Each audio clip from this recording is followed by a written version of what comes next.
you notice any extra mucus in your stool. So if you do, then your body, your gut, the lining, the mucosa is turning over really quickly and it's shedding, or you're producing a lot of it. So that's indicating inflammation. So if you produce more mucus, we can talk more about that. We see that later. in ulcerative colitis, Crohn's, those sort of things. Yeah, definitely.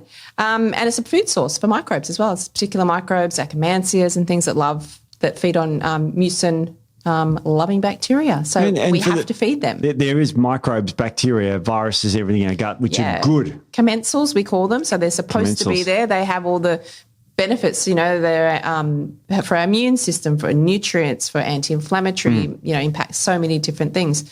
We need them, obviously. We need them all. So, and it's a matter of getting the balance right. And that's when we talk about dysbiosis, is an imbalance between commensals and more pathogenic and opportunistic bacteria and fungi and archaea and all the things.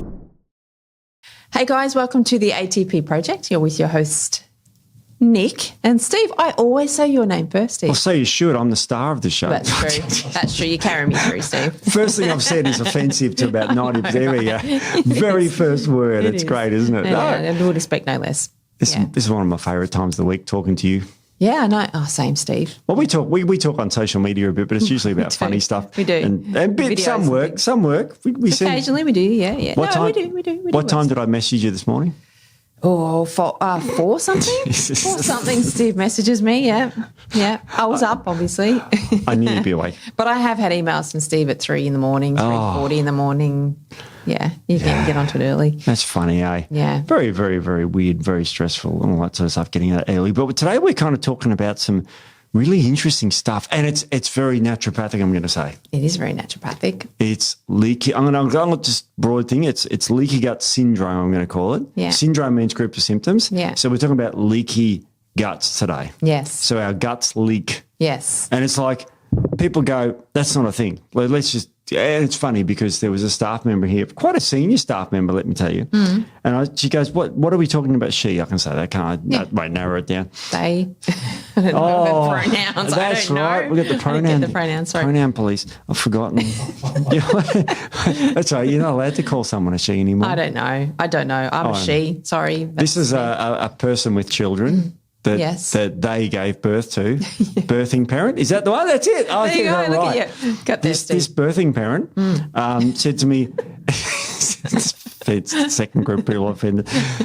She said, I said, what are we doing today? And I said, leaky gut. And she goes, oh, is that a thing? And it's funny because firstly, even the most conservative doctor on the world would admit that the gut leaks stuff into the body, because I ate nuts before and stuff before, and it goes in and it's absorbed, which is literally leaking. That's right. But so what we're talking about, if too much leaks. That's right. So leaky gut, according to the medical fraternity, does not exist. Silly. But they will now accept gut hyperpermeability. That's a good politically correct thing to say, isn't it? Yeah, so they are, So our guts, as you said, are permeable. How else do we absorb our nutrients? And otherwise it'd go in one top and out the bottom and you wouldn't get anything, right? So it has to be a little bit permeable or leaky. But yes, as you said, we're talking about when it becomes significantly leaky or significantly permeable or hyperpermeable. I know. And it's funny, hyperpermeability, I'm happy with that. But it's funny because let's go to the origins of this. And you and I studied naturopathy in the 90s. It was my second degree. So the first one was chemistry and physics, but we won't worry about that. And little chestnut of chemistry and physics. Double mate. It's funny because it's funny, the podcast listener now are usually physics related, which is just like, what the hell? What a nerd. I love it though. You send me quantum physics things. I did send you quantum. Yeah, absolutely. Yeah, quantum physics, for those who are listening, are a study, a science of the extremely small. Yeah. And there's different laws. Yes. Because laws of the big, we understand. You know, there was a guy called Newton in the 16th century. He was born on Christmas Day, and he sort of predicted the planets. So all that stuff's been sorted out for years. And then a dude called Albert, I know him first name basis, but everyone knows him as Einstein. Probably went and had lunch with him. When he had apples with him. Had apples with him, yeah, that's right. Yeah, apple. But anyway, I know he got onto it. We're not talking about physics today, I'd love Steve. to. We're talking about the gut. I know. It's about the gut microbiome, which is it's still small, but not as small as quantum. It is. It's and it's funny because, you know, when we were studying in the 90s, we learnt about leaky gut syndrome. That's what we called it. Yeah. And it was when your gut just leaked too much stuff in the body. And it all started, you know, from me when we got this big textbook from Dr. Bernard Jensen, chiropractor and famous iridologist. Yes. And we looked in the iris of people and we saw these things come out of the gut. Inside, you got 7 zones in the iris, for those who aren't. And people think this iridology stuff's a bit airy-fairy, but no, it works. It does work. I'm a scientist. I've looked in people's eyes and it really makes sense. Now, you know, it doesn't matter whether you believe in that or not. But anyway, we saw these spikes coming out, usually at the top, and they were called radii solari. Yeah. And he said, well, that's the gut leaking too much stuff into the body. And it's like, yeah, okay, that makes sense. And it's funny because the symptoms matched up with that. But now, and I'll fast forward to 2024, we've got studies showing this stuff's real. Yep. Okay, and not just real, but a real problem. A big problem. I've got one. I just want to skip ahead a little bit to one of the papers, and I'm going to read the title of this one. Now, this is fast forwarding, so we're going fast forwarding time.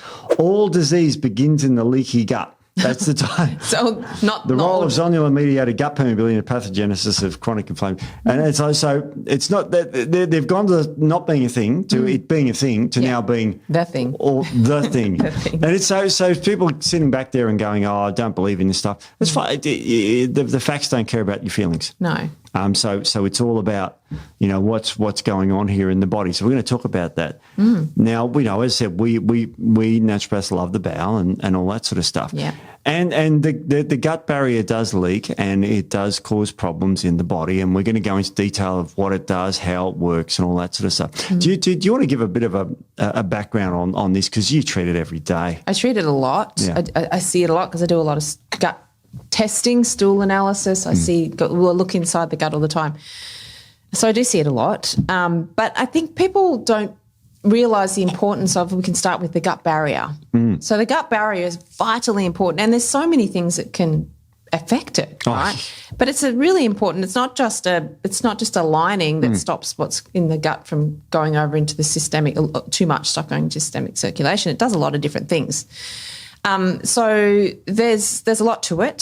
So the gut what we call it the intestinal barrier forms the largest interface between the external environment and the host. I'm going to say it's 400 square metres because I remember that from some paper somewhere, but I could be wrong. Don't fact check me on that, people out there. But it's a large area. It's like 2 tennis courts or something ludicrous. If you pull it all apart. Yeah. So it protects the host from the luminal pathogenic bacteria, toxins, antigens, things like that. So, so it has to protect us from all these things that are coming in via food, via our breath, by, you know, breathing things in, all that sort of thing. Has to stop all that stuff going through, but it still has to allow all our nutrients to go through. Yeah. So how's that for a balancing act, right? It's a massive balancing act. So because, you know, we all know that you eat food and it's absorbed in the gut. Yeah. I don't think anyone debates that. No one would unless you're nuts. You know, did you ever study breatharianism? I've heard of it. Oh, my God. We did it in naturopathic philosophy in 1995. Really? Yeah. So there's people who believe that the lungs absorb food. It's just, I don't even want to go there. It makes us sound like we're weirdos. Yeah. But we have to explore all the weirdo stuff. We didn't do that now in our curriculum. Breatharianism. Oh, by the way, speaking of breath, I sound a bit croaky. I haven't got COVID or anything. Just for those people listening, I have another alter ego job on the weekend where I sang. I was going to say, it's not the 1-900. No, it's not the croaky voice. No, it sounds all right today, but it's not the sickness. It's a singing sickness. So leaky gut. I mean, all right. So what are you said some things cause it. You know, what sort of things? You know, tell us about the function of the gut. You know, what are the basic functions of it? Well, we could look at the components. Yeah, components. Yeah. So when we're looking at, as I said, it's not just a lining and then that's it. There's a lot to it. Loads to it. So there's like 5 different sort of layers, really. Oh, 5. Yeah. So tell us about the 5 layers. The first one's mucus, isn't it? Yeah. So we have the microbial barrier, Yep. right? So that's obviously where all our microbes and all that sort of stuff sit. We have the mucus layer, which is really important. It's actually part of another layer which is called the physical barrier. So it sort of sits in the physical barrier. We have the biochemical barrier. So the mucus layer, it's a mucus essentially, which is going to be important when we move on. Yep. The microbial barrier houses the bacterial and luminal antigens, things like that. Yep. Biochemical barrier houses things like secretory IgA. Ooh, it's an antibody. An antibody and antimicrobial peptides. Wow. So that all sits in the physical barrier. That sits in the biochemical barrier. And then the physical barrier is we have the epithelial cells. Yep. And so they're things like Paneth cells, stem cells, goblet cells, enteroendocrine cells. We can talk a little bit more about that. Wow. Hormonal cells. Endocrine means of course, hormones throughout the body. Yeah. Wow. Yeah, we have the immune barrier. So that's our innate immune cells, so macrophages, neutrophils, mast cells, things like that. Innate means stuff we're born with and have there. Yes. Not acquired is the other one. That's right, where yes. you acquire them. You acquire it, yes. So there's 5 pretty important barriers. Pretty important. So there's a lot to it. And so therefore there's a lot to it. There's a lot that can go wrong with it. Yes. As well. And that can be damaged, and we'll talk about things that can impact our barrier function and create. So if your barrier's kind of damaged, obviously we have all these barriers to protect. They have their own function and also protect the epithelial cells, so that the gut lining itself is one cell thick. It's very, very, fragile, really. Yeah, very. So all of these things are designed to protect that. But if they're getting damaged, that's when things then start to move through. They can then open up tight junctions and things, which we'll talk about. Wow. But the body has a lot of sort of protective mechanisms in place. Yes. So that we don't have any sort of hyperpermeability. So it's not just a matter of the lining of your gut and that's it. There's a lot to it. So I think people, don't realise that it's quite important in itself. It's incredible. It goes on forever. And I've got a little graph we can probably talk to. I'll hold it up to the camera. It's that one, and it goes from good to not so good and then to really bad. Yes. And that's from a paper. I won't sort of bore you with the reference of it, but it's Frontiers in Immunology. It was a very good paper, April 21st, which talks about what happens when this thing breaks down, because that's what we talk about today, the whole thing breaking down. Yeah. And, there's 2 things that can really damage the gut lining that we're going to talk about, and that's sort of from your food or it could be infectious. Yeah. And those 2 things destroy the gut barrier. And I'm in the barrier, those 5 barriers you talked about, it screws with it. Yeah. And then you get things getting across there which cause all sorts of problems. And this particular paper, because it's an immunological paper, so it's about autoimmunity. Yes, which we'll definitely go into. Yeah, and that's definitely. what they say, autoimmune conditions, a lot of them begin in the gut. Then we'll talk about the mechanisms of how, so people understand. And it's funny because naturopathically we knew that. We helped people's guts and their whatever autoimmune disease got better. By me personally. Yeah. By me. Yeah, Like, literally me. Literally. Yes, I had exactly. an autoimmune disease, and just very quickly, I was treating the joints for years. We were injecting with corticosteroids. We were taking anti-arthritis drugs because I had ankylosing spondylitis. That's the disease I had. Yeah. And I then went to one of these weirdo naturopaths. Weirdos who treated my gut. Yeah. And after a few weeks, I got better. And then after months, and it just went away. And it's gone. Yeah. I didn't take anything from my joints. It's like high dose turmerics and gingers and boswells. They're great, but I wasn't on them. Yeah. I was treated with gut stuff. Yeah. Isn't that amazing? It's amazing. Yeah, I love it. And so it starts to beg the question, and we're going to talk about this a bit further, but for an arthritic condition like I had, I was treated by a rheumatologist. Yeah. Is that the the speciality should have been down the gastroenterologist pathway. That's right. Isn't that weird? Yeah. That's like, so you go to a gastroenterologist for arthritis. Yeah. That's it. Exactly. This is blowing my mind. Yeah, exactly. So we'll talk about a lot of the different conditions that can come from having a hyperpermeable or a leaky gut, extra leaky gut. So some of the functions of the intestinal epithelial barrier. Yep. Digests and absorbs luminal nutrients. So it absorbs our nutrients. It provides a source of nutrients. So a lot of our bacteria and in the lining actually synthesize nutrients, vitamins and things. So B vitamins. Vitamin K, that type of thing. Protects against colonization of pathogenic bacteria. Yeah. So obviously it protects us. So if I drink some bad water, my body will get rid of it somehow. And we've all done, well, not all, maybe not all, but a lot of us have been infected with something like Giardia, which just causes massive evacuation. So the gut takes care of it. Yeah, the gut, it's flushing everything out. It's not a good thing, but it's I mean, it's not a good thing to have it, but it's a good thing that it's happening, because otherwise if your body doesn't get rid of it, then you get all sorts of problems. So correct. It's very transient quickly.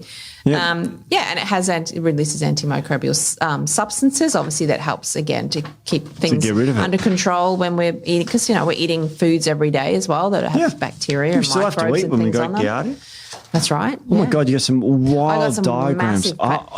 This is like...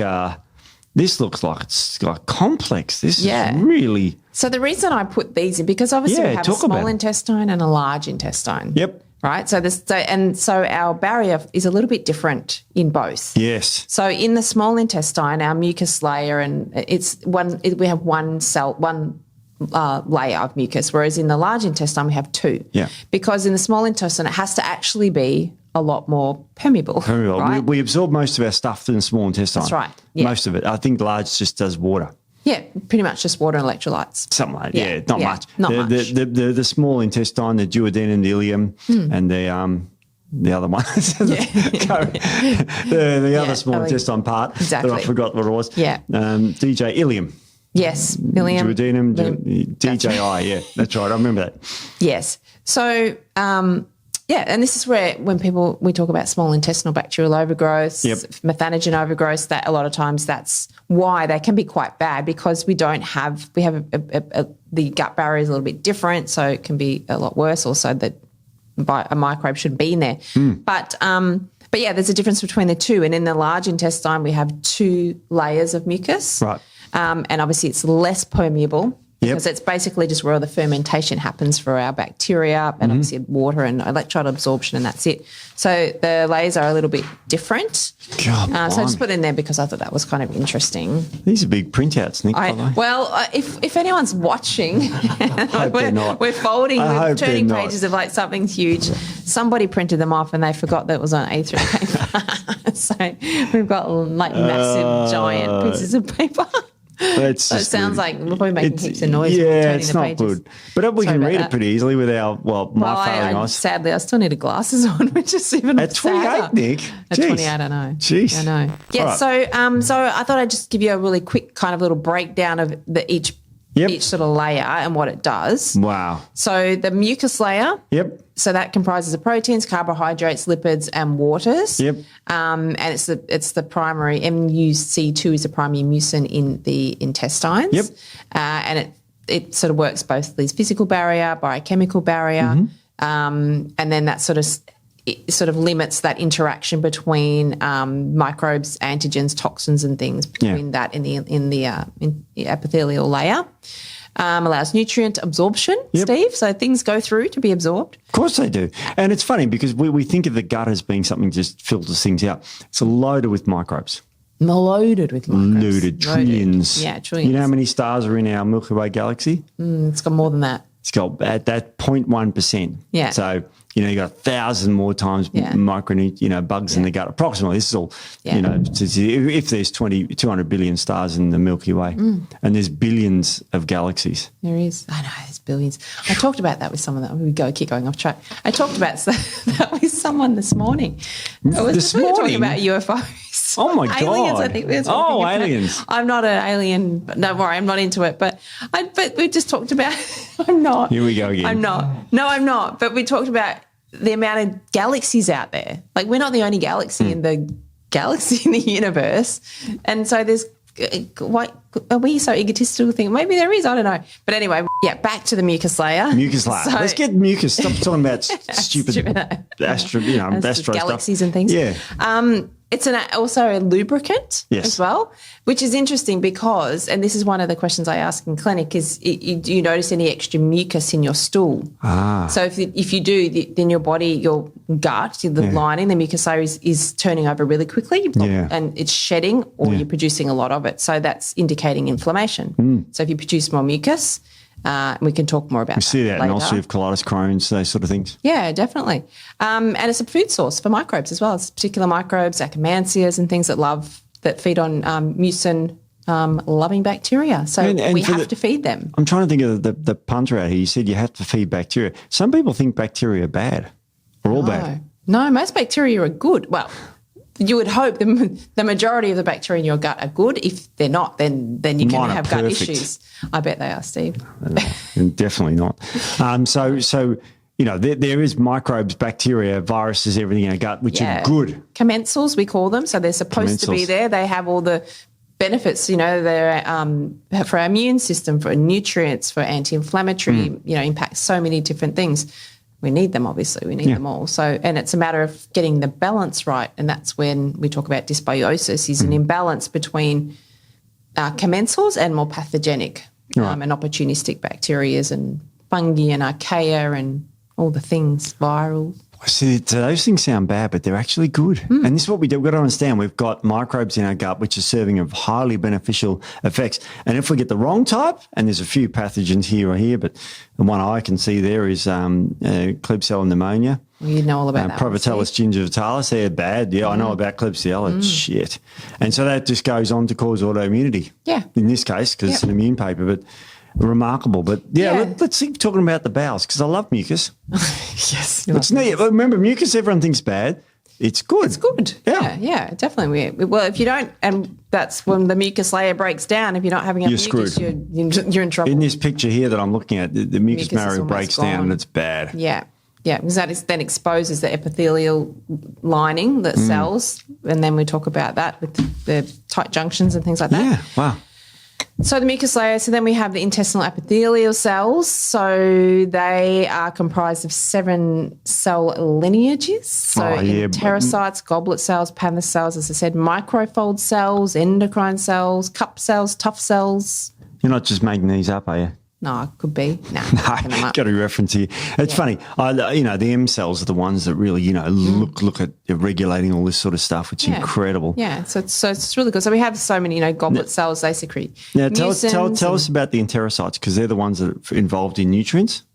Yeah, 90% of the intestinal enterocytes are involved in nutrient absorption. All right. I'll just pick another one. Goblet cells, what do they do? They secrete mucins for the barrier protection and antimicrobial peptides that sit in that mucus layer. Oh, see, I thought you were making up the goblet thing. That's why it's... No, Paneth cells. Yeah, what do they do? So they secrete antimicrobial peptides. Whoa. Including defensins, lysosomes, and regenerating islet-derived protein 3 gamma. Oh, my, now you're making shit up, aren't you?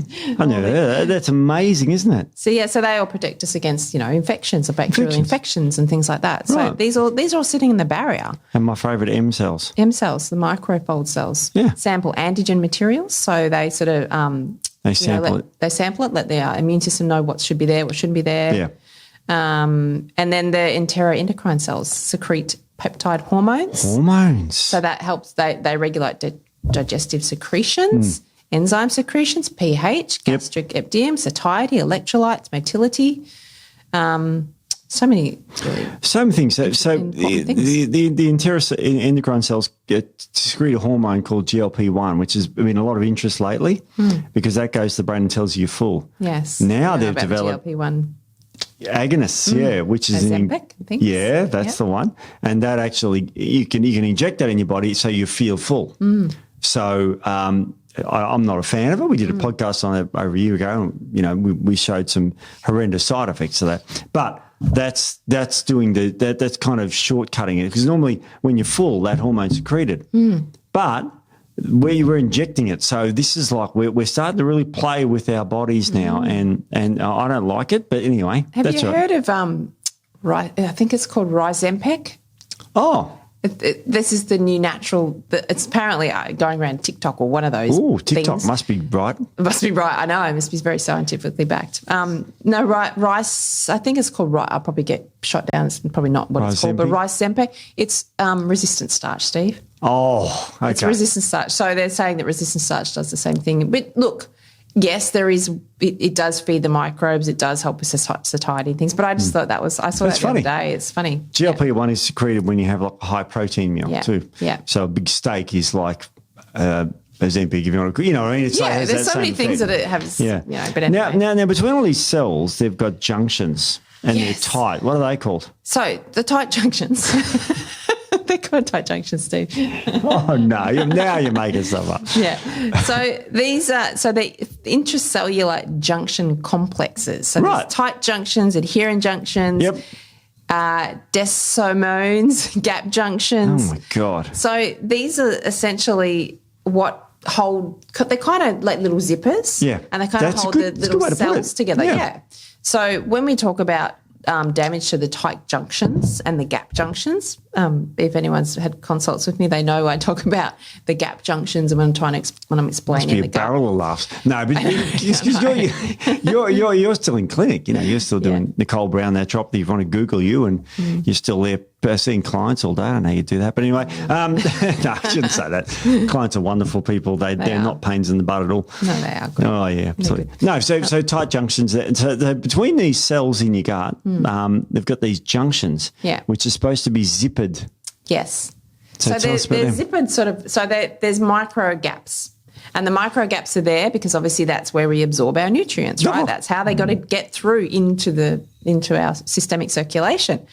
So, but they kind of keep the little epithelial cells all pulled together. Yep. Right. So, so when we have damage to these tight junctions, then that opens up those epithelial cells, allows the gaps to widen to be quite large. Yep. And that's when we have things that go through that shouldn't be there, like large proteins and antigens and things that generally wouldn't fit through, and usually the barriers and all that sort of keeping them out, and now heading into circulation and then causing all sorts of problems. Oh, no. I don't know if anyone's, but we can put it up on the... let me get my massively large piece of paper here. I'll try and fold it in half. Yeah, you can for the camera. Matt will put it up anyway, but yeah, the little zippers. And that's Homer Simpson's hands, isn't it? It does look like... I thought it looked like a set of feet. Oh, feet. Anyway. Sorry, Homer Simpson, because he's got 4 fingers. Everyone know Homer's got that? Yeah, he has got 4 fingers. You're right. See, I know everything. You do. It's genius. Anyway, we keep digressing. Too. So that looks like some hands, but they're 2 cells. Yeah. And there's a junction between them, a little gap, but you can see the little zippers between them as you held up. Yeah. Yeah, definitely. So basically they hold everything together. There's a few different ones, and they're called cordons, occlusions. So we have different ones, basically. So they all communicate with each other. So as well, they don't regulate the permeability, but they all do communicate together. Wow. So what is it, Steve, that then causes our gap junctions and our tight junctions to open? Broadly, they're called zonulins. Zonulins. Now, I'm going to make that up, isn't it? It sounds like I made that up. Yeah. But they could be from foods, or they could be from these things, bugs. Is that why you picked them up, Steve? No, I just sort of... I just picked them up. Because... Here's another bug for you. We have bugs fake bugs, everybody, in our greenery. Oh, that's where they came from. Yeah, they put fake... years ago they did this and they put bugs. But anyway, you picked them up. I'm like, why has he just got them on the table? That's a prop. It's such a good prop, Steve. It's a great bugs. prop. That's a snake. I don't think there are too many snakes in someone's gut. That's yeah, I know it's a snake on that, but that could be a worm. But this could be, it could be a worm. That's true. This looks like a gut bug though, doesn't it? It does, doesn't it? Anyway, centipede looking. So for those who are listening, I've just picked up a couple of fake props just to scare Nick, and it didn't work at all. She just goes, "Oh, that looks great." Yeah, no, it didn't. So these zonulins, so they could be food based. So like the classic one is dairy, but also gluten. Mm-hmm. So there's zonulins, and the other one could be microbe derived. So that's what the group of zonulins are. Didn't you remember the Y2K bug? You're old enough, just. It was the year 2000. Remember that? Yeah. Remember Beyond 2000, the show? Yes. We are so we're going into all TV shows here. Beyond 2000 was great. That was like that. Was that the sciencey show? Yeah. Yeah, it was awesome. I loved it. Beyond 2000, they were way beyond 2000. My oldest brother loved all the sciencey shows. Nerd. Yeah, I know. He's smart. They're smart. Look who he's talking. What else happened in 2000 that this got to do with anything to do with this podcast? Zonulin was discovered. Wow. Yeah, by a man called Alessio Fasano. Love it. Yeah, so he discovered zonulin, and that's when they went, hey, actually, you know what? This leaky gut thing actually is a thing because look at this zonulin. So zonulin is a protein that signals the opening of our gap junctions and things like that. So allowing things our gut becomes more permeable to allow things to go through. Okay. So that was discovered. So then they're sort of thinking, well, why? There's obviously got to be a reason. There's always a reason the body does everything. So they think that it's for the body to get things out. So sort of, when things are going through, it can go both ways, bidirectional. It can just flush things. So it's opening up the junctions to flush whatever out. The mucusy stuff out. Yeah, gotcha. Yeah, so they thought that. But there are actually now other things that can stimulate zonulin. As you said, gluten. Gluten is a big one. And as I think I've said previously, that in a lot of pharmaceutical medications, they put gluten in them. So people who have celiac disease and they're having to take medications and they're having flares and they're wondering, well, where the heck am I getting gluten from? I'm gluten-free. A lot of it's in medications. And the reason it's in there is because it activates zonulin, allows the hyperpermeability, and then the medication gets through easily. Wow. So that's why they put the gluten in there, because it activates zonulin. It's like, it's like in naturopathic world that somebody use black pepper. Yes. To enhance absorption, because that irritates the gut and activates this too. So isn't that interesting? Yeah, so you put gluten in a medication. So you could be celiac to the hilt, go on a medication for something completely random else, and it could really activate your celiac disease. And how ironic that it's the medical industry or pharmaceutical industry that's putting the gluten in there to activate the zonulin so they can get the medication in, but they don't think there's such a thing as leaky gut. That is a bit weird, isn't it? So how are they sort of explaining it? And it's what we're talking about, zonulins, these are all published in papers, and I've got papers on zonulins in here, and all sorts of stuff. I mean, it's funny. One of the papers I'm going to title is kind of, well, one of them's what to do about leaky gut. But this one, all diseases, I've mentioned it before, the role of zonulin-mediated gut permeability. So it's like absolutely. Yeah. And there's a paper here, we're going to talk about diet-induced dysbiosis and leaky gut syndrome. Yes. I mean, that's pretty important, isn't it? Yeah. So what sort of, let's get into the nitty-gritty. What diseases are associated with this? And I'll give you a clue for people listening. It's not just to do with your bowel, is it? No, there's a lot. I mean, I have a list here. The list is horrendous. Do the whole lot, but it's pretty much them all disease. What's one don't?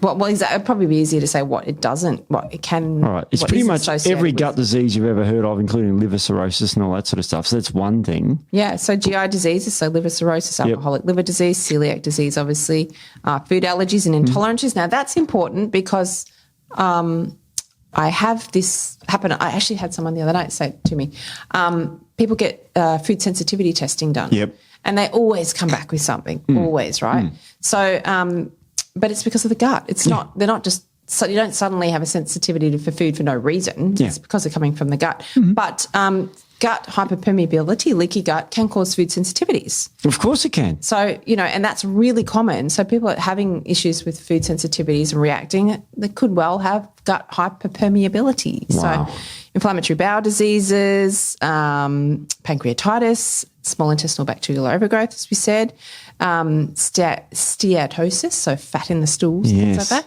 Floating and then stools. Extra intestinal diseases, Steve, so even outside the colon. So around the body, not just the colon. Yeah. Acute lung injury. Lungs. Here's one for you, Steve. Ankylosing spondylitis. Yeah, I know about that one. That's asthma, atherosclerosis. That's heart disease. Atopic allergies, so skin issues. And when we talk about skin issues and the gut, this is the connection. So that hyperpermeability can create cause things like dermatitis, eczemas, psoriasis, and things like that.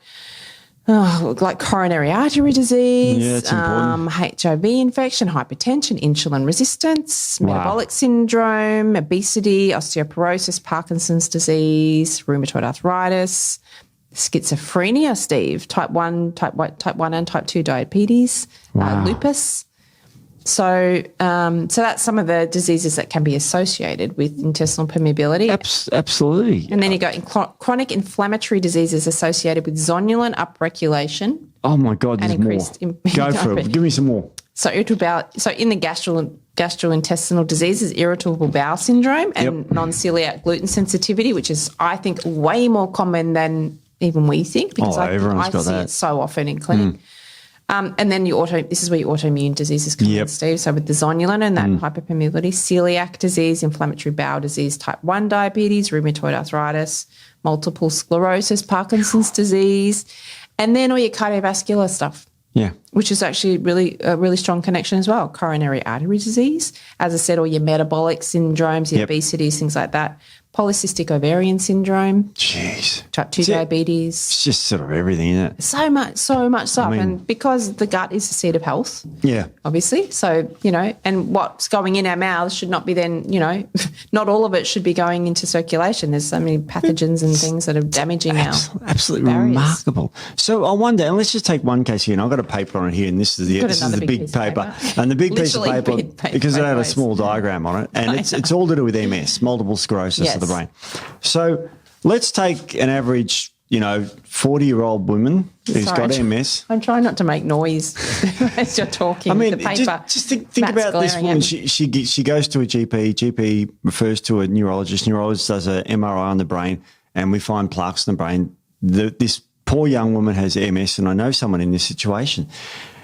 And she goes to the neurologist for treatment, and the neurologist looks at, brain drugs.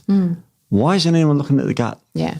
Isn't that scary? It's scary, yeah. Because MS is, it's non-curable. There was only one case study where they found a reversal of MS, which was when a woman with MS was in hospital, was given vancomycin and wiped out her gut microbiome. They replaced her microbiome by crapsules, which is, fecal transplant. Fecal transplant, yep.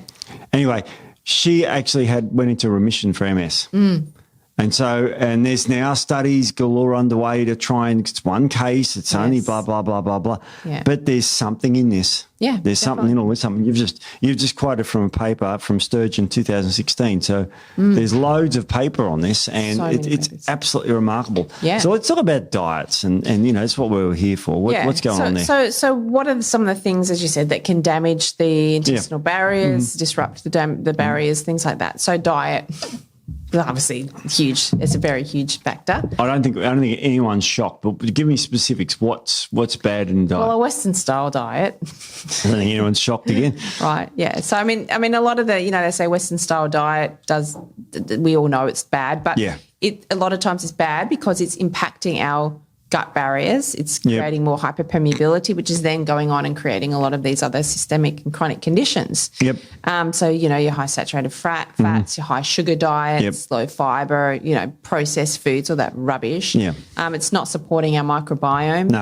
And it's, causing a lot of endotoxemia. Yeah. So a lot of lipopolysaccharides production, which we'll talk a little bit about more later possibly. Yep. And then increasing our permeability. So trans fats, vegetable oils. Have we done a podcast on vegetable oils? Seed oils? I think so, surely. Yeah. Vegetable oils, so high omega-6 fatty acids and things like that. Which was recommended for years. Yeah, it was. That we have loads of this stuff. Yeah. Omega-6, it's like won't increase your cholesterol. And I hate it when they talk about cholesterol as being this one chemical that should dictate your whole health. Oh, no. It's crazy. Yeah. So diets are terrible. Yeah. And interestingly, a lot of the more modern health diets as well, so things like ketogenic diets, carnivore diets, that type of thing, so they can produce different bacteria, so hydrogen sulfide producing bacteria. So hydrogen sulfide is highly inflammatory and can definitely damage those barriers. So even, these diets that are people on for health can impact our gut. Some people couldn't do them, no problem. Some people really can't. So that's the big mystery, isn't it? Like one man's food's another man's poison. Right. I've said it 1 billion times this podcast. Yeah. But there are people, as I said, who are on the carnivore diet, and you follow them on social media. And they're thriving. Oh, it's like, well, what do you say to those people? I mean, it's just amazing. They get super muscly, super fit. And that's why you cannot say one thing is good and one thing is bad, because it's for different people, different. That's why there's so much argument on the internet. Yeah, but because if there's and that's what happens. Someone goes, I'm on this diet and I'm in remission from my health issues, and someone else will do the diet and they get so sick from it. So, it's like everything, and we talk about in natural medicine, everybody is individual. So you cannot do one thing for one person and expect it to work for the whole lot of people. And hydrogen sulfide is a gas that in the chemistry days we used to call rotten egg gas. Yes. Because it stinks. Yeah, and that's a question I asked. If you have gas, does it smell like rotten eggs? Because then we can say, well, maybe you have high hydrogen sulfide. So if hydrogen sulfide is in just a moderate level, it's actually anti-inflammatory. Yeah. But if it gets too high, it really is inflammatory. So yeah, and then Bilophila wadsworthia from high-fat diets. That is another one that can cause issues as well. So it just depends. But so diets can be one way that the intestinal barriers get damaged and can create hyperpermeability. I want to pick on one part of the diet, then gluten. Gluten. Yeah. Yeah. This is in all your grains, or most of the grains we eat as Westerners, which is wheat, barley, oats and rye. So it's in everything. Yeah. Australians eat it every day. Most of us, I don't. Yes. It's in oats. It's not in oats traditionally, but it's the cross-contamination. So unless you get wheat-free, you can get wheat-free oats, but otherwise, yes, oats have gluten on them. So it was in there. Yeah, no, so they're actually themselves, but they're always, most of the time they're grown alongside gluten crops, and so they have cross-contamination. So people who are celiac can't eat oats, but you can get wheat-free oats. Wow. There you go. There you go. Just a little tidbit for you. Good on you. But yeah, so gluten. Yes. It is identified as a stimuli that triggers the release of zonulin. And they're the bad gappy things. Yep, gotcha. That's that. So that's where the gluten thing comes in, and that's where in natural medicine, naturopaths, we do a lot of times recommend gluten-free diets, depending on the case. I don't recommend it all the time, but for two reasons. One, because it does increase hyperpermeability, and if someone already has issues with those types of things, the gluten is just adding more fuel to the fire, and it is extremely inflammatory. A lot of people don't have any other inflammatory issues, so they can tolerate gluten, but it is inflammatory for everybody. It's just some people don't really react that much to it. So, but if obviously I'm seeing people who are unwell, so they're already inflamed. So I usually recommend taking out gluten, and then I usually say a month, maybe 2, and if they don't have any improvement, don't have any change, then I say start adding it back in again, because for you it obviously isn't a problem. So you can always test it yourself. You can take it out for a little while and see if you improve, if you have any improvements in inflammation and things, and then put it back in if it doesn't. I know, and you've got to remember gluten is what they call a glue food, which sticks to other bad foods. So if gluten's found in breads and pastas, which aren't the super healthiest food. No. It's funny, there was a lady who walked through the office before, and she walked past me and said, "Don't judge me," but she was carrying toast. And so she knew it wasn't the healthiest thing, and she had apricot jam on it too. Oh, I still love back in the day, I don't eat bread anymore, but I've eaten bread for a long time, but I still love jam, peanut butter and jam. Oh, yeah. So good. I just love peanut butter. I know. You know how much I love nuts. You had some this morning. I actually had some peanut butter yesterday, Steve. I haven't had peanut butter in a year. Well, you naughty girl. No, because it's the histamine. Oh, yeah, it is histamine. But I had it and I was fine. So really? I was very excited because I used to eat a lot of peanut butter. Yeah, I know. It's my kryptonite. Kryptonite. All right. Yeah. So celiac, so that's, so celiacs definitely can't have very bad. And that actually, damages their villi of celiac. That's why celiacs then can become nutrient deficient. We talked about villi, but they're the little tiny fingers that they increase the surface area of our gut so we can absorb more. In celiacs, the gluten damages it, so they then can't absorb their nutrients very well. Terrible. You got a picture there, and you could see that it's just basically a point that's been wiped off. Yeah, completely. It's terrible. It's terrible. So, yes. But how does all this relate? And I don't know if it does, but how it relates to IgE-mediated food allergies. So these are the food allergies. Yeah. Is there a link between bad guts and food allergies? Yeah, 100% there is. Yeah. Tell us about it. Okay, I will. Yes. So IgE-mediated food allergies.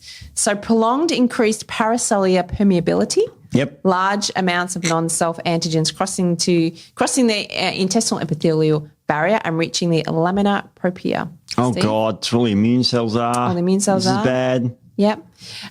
So mast cell recruitment, IgE-mediated antibody production. And everyone's heard of this mast cell stuff that degranulates, release histamine. Literally, just talking about histamine. Just talking about histamine, yeah. Inflammatory mediators, so your cytokines, proteases. So that's when we come back to, we said earlier, food allergies. Yeah, food allergies and more intolerances and things. But people go and get food allergy testing done. Yeah. And they go, yeah, great, you've got all these allergies to these foods, so just don't eat them. That's it. I've heard that. Yeah. Isn't that a terrible thing to say? It's a terrible thing to say. Why are they food allergy? I don't know, you just are. Just don't eat them and you're fine. So, yeah, exactly. So a lot of the times they're creating this hyperpermeability. Mm-hmm. So you're then activating the immune system. Of course, you're going to react to food. So I generally don't do food allergy testing. I do gut microbiome testing. Yeah, because then you're going to the source of the food we're saying food allergies, but food intolerances and things as well. You're going to the source of what's causing the intolerance and the sensitivities and things, rather than just saying, well, here's a list. And the list is usually really long when people get food allergy testing, right? There's like 20 things they can't eat. So go to the source of what's creating the intolerance, and treat that. I mean, we should be doing that anyway.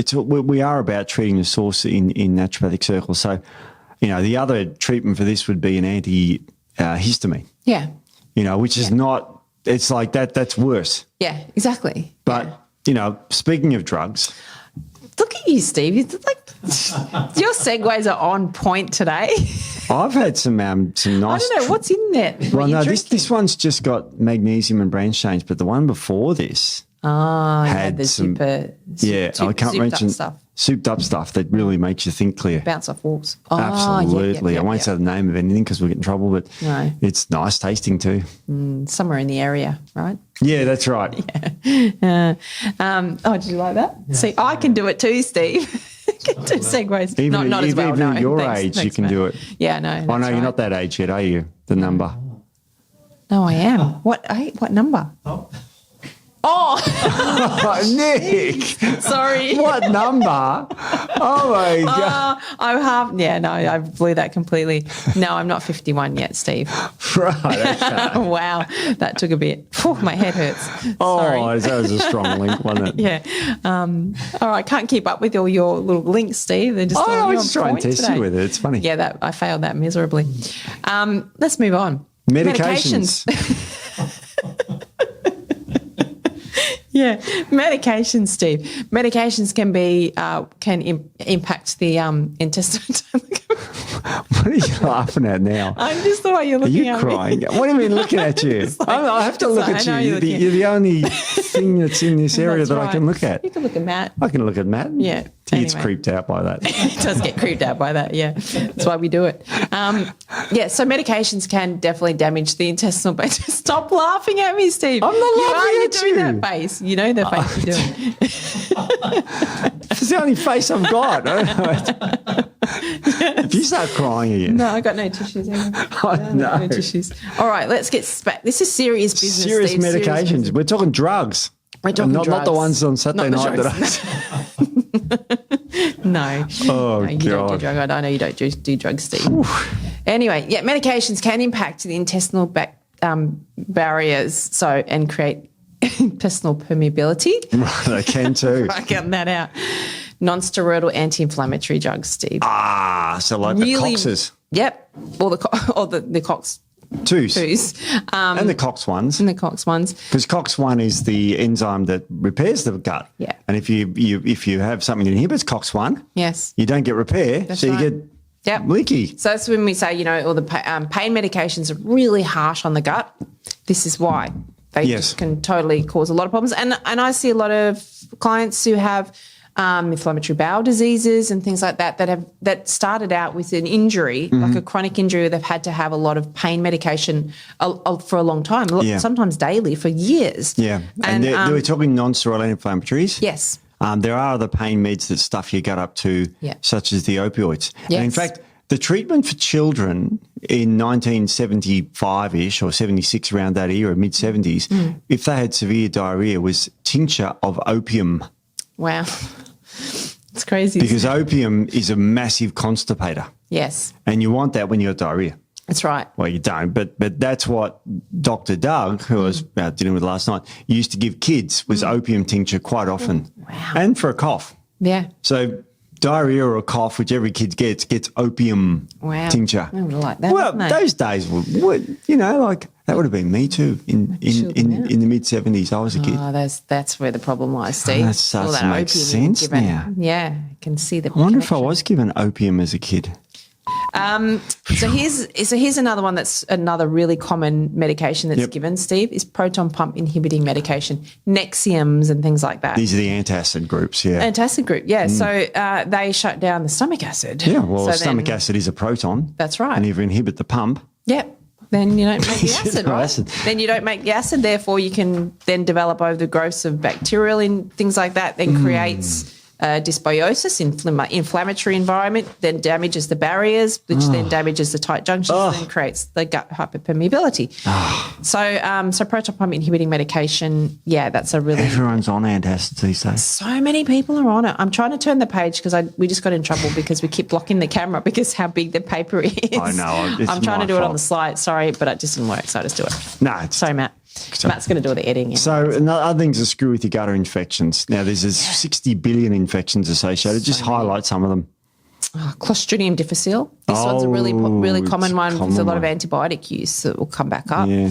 Campylobacter, Helicobacter pylori. Ugh. Really interesting. I think we should do a whole podcast on Helicobacter Absolutely, pylori because I could give really you some benefits of it. Yes. Ooh, yes. So anyone with Helicobacter pylori that wants us to talk about that, we could. Pseudomonas aeruginosa, Salmonella, Shingella, Yersinia. Yep. And then you got your Now, this one's again contentious. Both of these are Blastocystis hominis and Entamoeba histolytica. Histolica. If you say it with an accent, That's sounds right. like That you're saying sounds it really right. Cool. Those two are very contentious because they're now saying that they could actually be beneficial. Yeah. And if you have those parasitic infections, so I have blasto. Do you? Yeah. But there's different subtypes. And That'd some of them are explain actually a lot. really beneficial. Yeah. And some of them are not. So, but Giardia, that's not a good one. So we keep Giardia in there. And then your viral infections. So dengue virus, rotavirus, cytomegalovirus, CMV, yep. Novovirus. So lots of those can then obviously disrupt that, the barrier function and the tight junction nasty issue. And here's one for you, Steve. That can I still drink my beer at night? No. Oh shit. Now what? What does alcohol do? Alcohol. So alterations in the quality and quantity of gut microbiota. So it changes your microbiome, your gut microbiome. It increases circulating endotoxins. We don't want them. So endotoxins are really inflammatory. Yep. Can create a lot of damage. Suppresses lactobacillus and bifidobacterium, which are very, goodies. very, very good ones, very beneficial. So it can cause bacterial overgrowth. It also alters the mucus composition, which is what we talked about with that mucus layer, and disrupts the intestinal epithelial barrier. So anyone that's having issues with, it's very hard with alcohol because people really hang on to it. They get emotionally attached to it, do they? Yeah. And it can be very inflammatory. If you have issues in your gut and then you're throwing alcohol on top of it, it's just going to make it a lot worse. So. Alcoholic gastritis is one of the major side effects of excessive drinking. Yeah. And liver problems, which of course goes hand in hand. People know that. But alcoholic gastritis is huge. If you get, breakdown of the mucus barrier by drinking too much, you're in big trouble. Yeah. And I haven't got it listed here, but I'll tell you another one that's really common that a lot of people have that then can end up creating lots of gut issues and what's that? Disrupt the barrier. Stress. Oh, jeez, of course. Stress creates such significant gut issues, and we've talked about it so many times. You stress, so you switch on your sympathetic nervous system, so you're shutting down your digestive enzymes and acid production and bile production, all that sort of thing. So then that creates imbalance in the gut because you then get pathogenic overgrowth, and therefore then these pathogens then disrupt the barriers. Stress. So, let's say you're really stressed, chronically stressed. Yeah. What do you do when you're stressed, Steve? You drink alcohol. You eat bad food. Then you get pain because you take NSAIDs. Antacids. NSAIDs. And antacids. Yeah, and then you're screwed.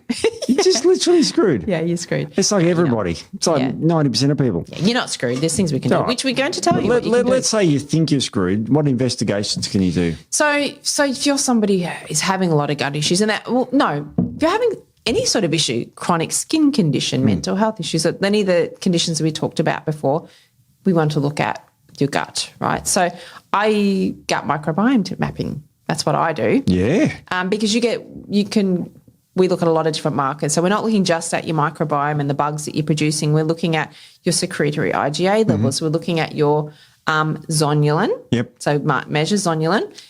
It measures calprotectin, which is a marker of inflammation. Calprotectin, yes. So lactoferrin, it's another marker of inflammation. It is. DNA, so human DNA. If there's human DNA in the stool, and you're shedding your cells, barrier cells of the lining of your gut. Wow. So hydrogen sulfide, as we said earlier. There's so that smelly gas. Smelly gas. You've got high hydrogen sulfide. So SIBO testing, intestinal methanogen overgrowth testing, or IMO testing. Yeah, there's Methanobrevibacter, for example. You can get overgrowth. That's really bad. So that tests the small intestine, and then the gut microbiome mapping tests the large intestine. But we do still look at all those markers, and you can test zonulin on its own. It's a standalone marker. But yeah, there are ways that we can look at and see if there's inflammation, if there's hyperpermeability going on in the gut. All right, Nic, can I ask you a question based on what we've talked about today for the last hour or so, a bit over an hour? Someone thinks they've got this. They drink, they've maybe got a bad infection in the gut, they're stressors, they take drugs, antacids or anti-inflammatories or whatever it is, medications, and they think they've got any of this sort of stuff. Just as a rough guide, what sorts of things would you be looking at treating them with? Okay, so obviously we first thing we do is some investigations. Yes. So we do the testing and have a look at what's going on in the positive. gut. They've got shit guts. You've got terrible guts. It's just so shit guts. That's right. So we have to. I'll look at diet first of all. So we have to clean up the diet. Yeah. If they have a really clean diet already, then we have to look at other, and we look at the microbiome. So there could be just some imbalances in the microbiome, overgrowth, high lipopolysaccharide producing microbes and things like that, Klebsiellas and all that sort of thing. Yep. So you want to make sure that get the microbiome nice and balanced. But I have polyphenols or something with that. Polyphenols, they're really good. I have seen, because I do a lot of stool analysis or gut microbiome You love testing. bowels. I love the bowels. You love the poop. I love that. So, but I have some come back that don't, their microbiome is actually relatively balanced. It's not too bad, but they have significant hyperpermeability and inflammation. So the lining of the gut's really inflamed. They've lost that mucus layer. So yeah, it's really interesting. But diet first. So obviously take out all the inflammatory foods. And we didn't talk about the nightshades. I think it's in one of these papers with the nightshades. Oh, there is. So the lectins in the nightshades can cause increased intestinal permeability. Sure. So people say, "Oh, don't eat the tomatoes, potatoes." Oh, I can't even remember eggplant, capsicums, things like that. Which I used to have a problem with. Yeah, in autoimmune conditions. For that reason, because they can create more permeability, a more permeable gut. So there is the autoimmune protocol when you take out grains, you take out your nightshades and things, and that's the reason, because they can create more hyperpermeability. Sure. So you look at the diet, and then probiotics, Steve. There's some good ones. There's some great ones out there. Give us some of the goodies. So the ones that I love Lactobacillus rhamnosus GG. It is very good for hyperpermeability. Yep. So it actually can reduce that permeability. It can sort of repair those tight junctions and things like that. Saccharomyces boulardii. Oh, I wonder what SB stood for on your thing. Saccharomyces boulardii. That's a goodie. I use it a lot. Yeah. And it increases secretory IgA levels. So if you have really low secretory IgA levels because your mucus layer is damaged, so if you don't have much of a mucus layer, you don't have much secretory IgA. So this all helps with that. It's anti-inflammatory, really good. And then the Bifido species are really good. And your Lactobacillus plantarum 299B. Oh, that's a product that I had a lot to do with in the early days, in the 90s. Yeah, it's really good. It's really good for people with IBS and things because it helps with hypersensitivity in the gut. So, really well researched strain too. Yeah, really, really good. So probiotics, they increase the production of tight junction transmembrane proteins. Oh, it's got to help your tight junctions, doesn't it, when it's called that? It's right, it does. Yeah. They produce antimicrobial factors. Wow. They increase secretory IgA levels, as I said. And alter gene expression, microbial composition. So it increases the good guys, the commensals. So we're giving people bugs to combat bugs. Yeah, exactly. And as we know now, probiotics are transient. They don't colonize in the gut. But when you're taking them, that's when all the benefits. So you know, some people, I say to them, you take it for a little while until we get the balance back, and then you don't have to take them. Some people take them daily, but they don't colonize in the gut, but they have a lot of really good benefits while you're going through. Yeah. So probiotics are really good. Prebiotics, Steve. What's an example of prebiotics? So this is the one I use a lot, which is GOS. GOS. Yes, which is galacto-oligosaccharide. Correct. I love the big chemical names. Yeah. So this is really good at decreasing lipopolysaccharide-producing bacteria. So Klebsiellas, Citrobacters, things like that. The GOS is actually really good for that. So I do that to knock out Klebsiellas and things. GOS, yeah. Go the GOS. Increases secretory IgA levels. Any amino acids help? Glutamine, we all know. Glutamine we know, but does the punters know? Glutamine. So it's. I mean, a lot of people use it for this in the gyms for recovery, but I've nearly never used it for that. I've always used it for the gut. Yeah, it's good for the gut. Because it's fuel for the enterocytes and the colonocytes and the immune cells in the gut. So they need glutamine. Helps with that mucosal growth. So when you're stressed and you're losing that mucosal lining, it restores intestinal permeability. Oh, geez. It regulates the expression of the tight junction protein. So it regulates zonulin. Yeah. And it protects against TNF-alpha-induced bacterial translocations. That's tumor necrosis factor for those playing along at home. That's an inflammatory nasty. Wow. Yeah, but you need relatively breakfast, high does doses. everything. It does everything. It gets your breakfast, So gram doses we're talking? 20 to 30 grams. Holy it's mackerel. a pretty high dose. You need relatively high doses, but you can split dose that as well. Yeah. It's only 10 grams 3 times a day, which is doable. Easy peasy. But it's doable. But you need the high amounts. You need the high amounts. Here's another one, Steve, that these are relatively new into Australia, is the bovine immunoglobulins. You know, I developed a product in 1997 with bovine neuro. Of course you did. Of course you did. Yeah. Yeah. Yes. Can't remember what it's called now. Started with P. It was back in the Medigene days. Okay, yeah. Sounds about right. So people know colostrum, right? Colostrum, yeah. So immunoglobulins are one step better than colostrum because they're much purer. Colostrum can have a few impurities in it. We had standardised IgG and IgA in there. Yeah. So these are, I use them a bit in clinic. I don't use them as much as I want to because they're really expensive. I know. So you can get, little 60 grams can be very expensive. So, but they downregulate pro-inflammatory cytokines. Wow. And these are all I'm sorry, I've got to turn the page. Every time I turn the page because we're going to block the camera with the size of this thing. It's only blocking me anyway. Oh, well, that doesn't matter then, does it? You're the talent. No, it's not blocking me. It's blocking, look, it's blocking me. So mad. That's my camera. No, I'm looking in my camera. Oh, jeez. Anyway, immunoglobulins, Steve. Right. So what they do is they bind to pathogens and antigens, and then they render them. Obviously, they neutralize them, and then your body gets rid of them. Jeez. But the list that they've blocked is huge. It's all the bugs you pick before the baddies. Yeah. So Candida albicans, H. pylori. Yep. Binds to that. Shingo-like toxins, so they're really inflammatory. Yeah. Lipopolysaccharides, as I said, LPS. So C. diff, flagellin, there's so many that it does bind to. Salmonella, Klebsiellas, as I said, Mycoplasma. So really, really cool. But again, as I said, quite expensive. So I don't use it a super lot in clinic, but it is great. Really, really good. Zinc carnosine. That's good because that's not very well absorbed, is it? Not well absorbed at all. So and it's not funny because you go, well, why are you taking it? It's not absorbed. Yeah.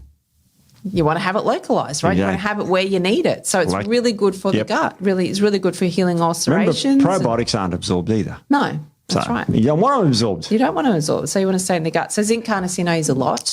I use zinc carnosine and Saccharomyces boulardii together a lot. Oh, yeah. That works really well. Polyphenols, Steve. Yeah. Polyphenols are great. They increase tight junction assembly, neutralise pro-inflammatory cytokines. Yes, those things.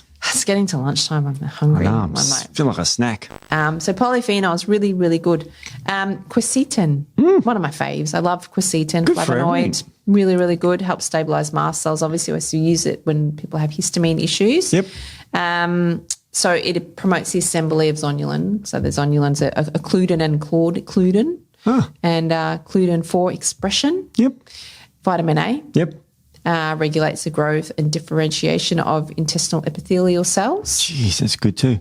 Now, vitamin A's got a bit of bad, press on it because you shouldn't be taking your pregnancy, but it's fine. You need it. They've changed that now because even though was it 750 international units or something micrograms, then they're saying to 10,000.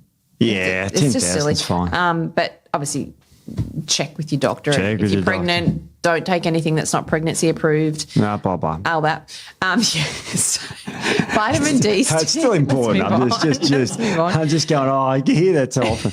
But, synthetic vitamin A is worse. Like if you take synthetic vitamin A is not good. Yeah. Roaccutane. Yeah. God, no. That is terrible. Definitely don't do that if you're pregnant. Please stay away from that. Yeah, that's a shock. They usually prescribe that with the pill. Oh, of course, yeah. Because you can't, because they don't want you getting pregnant if you're taking it. Oh, no, it's not good. Roaccutane's an acne medication, but it's only prescribed by specialists, so it's a bit limited. In New Zealand, anyone can prescribe it. That sounds about right. Yeah. New Zealand have the regulations are like America. It's very similar. Bit more liberal. Very liberal. Yeah. Vitamin D. Supports tight junction regulation. Look how brown I am.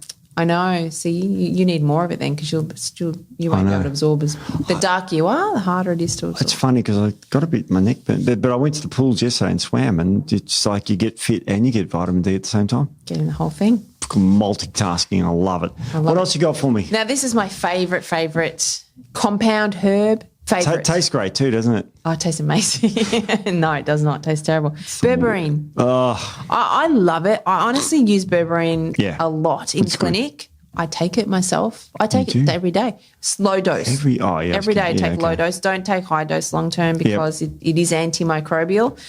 So a couple of ways you can use it. If you have a lot of dysbiosis in the gut, you can take high dose because it is antimicrobial, so it helps to knock out some of those more pathogenic bacteria. It improves tight junction formation and function. So reduces gut hyperpermeability. It's anti-inflammatory and it increases butyrate producing microbes, which butyrate is a short-chain fatty acid. We have butyrate acetate propionate. Butyrate is one of the most important ones. It helps with the health of the cells of the colonocytes. So it's a really important one to help with the epithelial cells, and it's butyrate's highly anti-inflammatory. So it increases butyrate. Obviously, it's really good for metabolic issues and things like that. But as far as gut hyperpermeability, I love berberine. Really good. It's great. Yeah. Love it. What about fats? Any good ones? Omega-3 fatty acids. Another one I use all the time. Good for your heart, brain, gut. So many things. Yeah. So supports paracellular permeability, so modulates tight junction proteins. Nice. It increases villus height, so the villi. Oh, you know that. Yeah, so it increases their height. The little finger-like things that we saw Bart Simpson's Homer Simpson's four fingers. So, wow. Yeah, so it increases those, which is really cool. Reduces LPS-producing microbes as well. Saccharides, bad thing, yep. So I use you love it. omega-3. I use it a lot, So butyrate.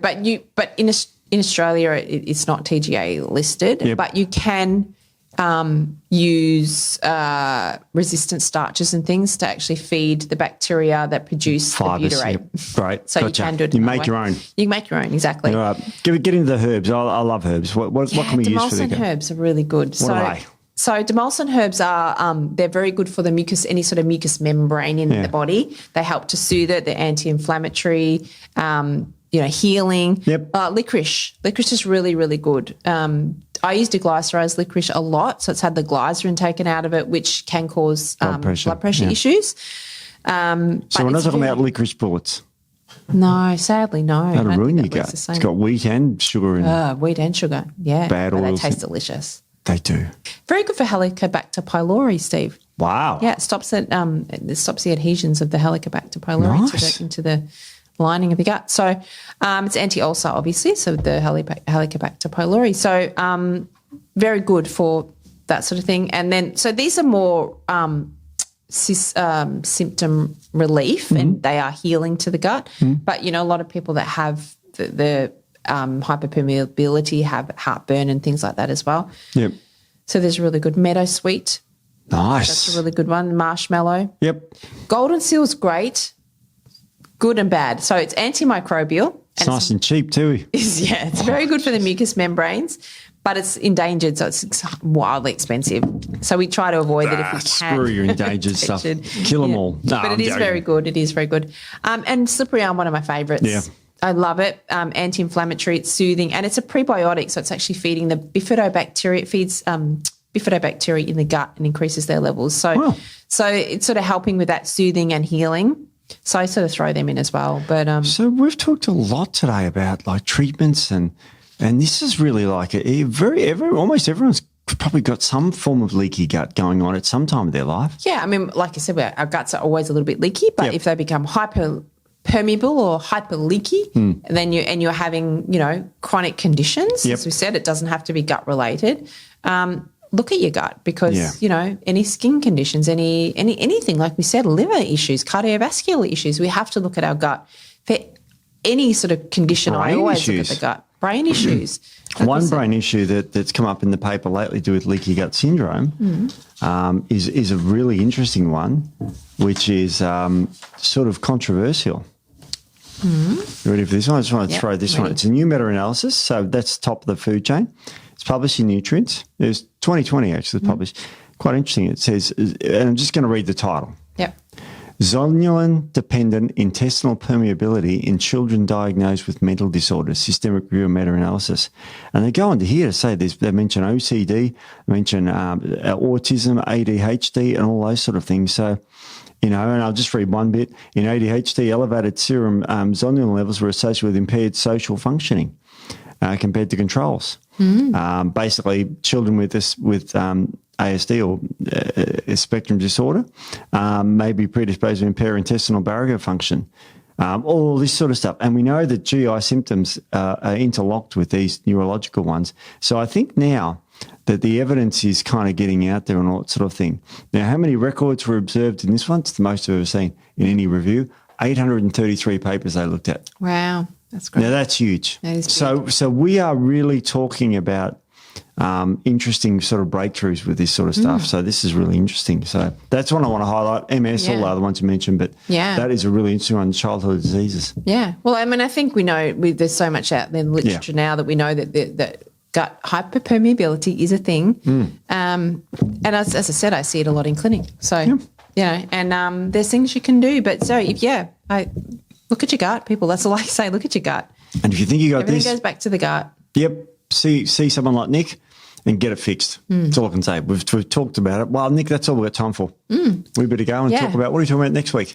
Shilajit. We're doing a Shilajit Mark II, Steve. I thought you just swore there. But we don't know. Might when this comes out, who knows? It could have come out already. We don't know when this one comes out. We don't know. We're talking into the future now, Steve. Amazing. Ooh, I know. When this comes out, we'll be I could go into quantum physics and that, all about it. Oh, my God. We won't. We won't. We probably will. We probably will. Yeah. Shilajit, we'll probably go off on tangents. We find tangents everywhere. Well, I think we'll see you next week. Yeah. See you, Steve-o. Thanks, guys. Bye. Bye.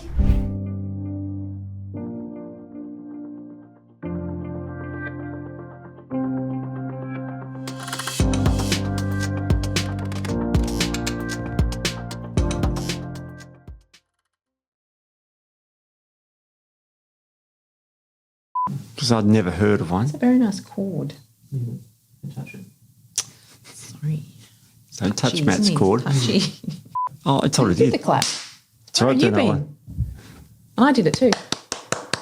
She ruined the clap with more clap. No, I didn't say it. Oh, I didn't say that. But what she was carrying. No, she won't listen to this, hopefully. and then next page. Okay, get it. Turn the page for you now. Thanks. You had a few of my nuts earlier, but that doesn't fill you up, does it? I had some macadamias.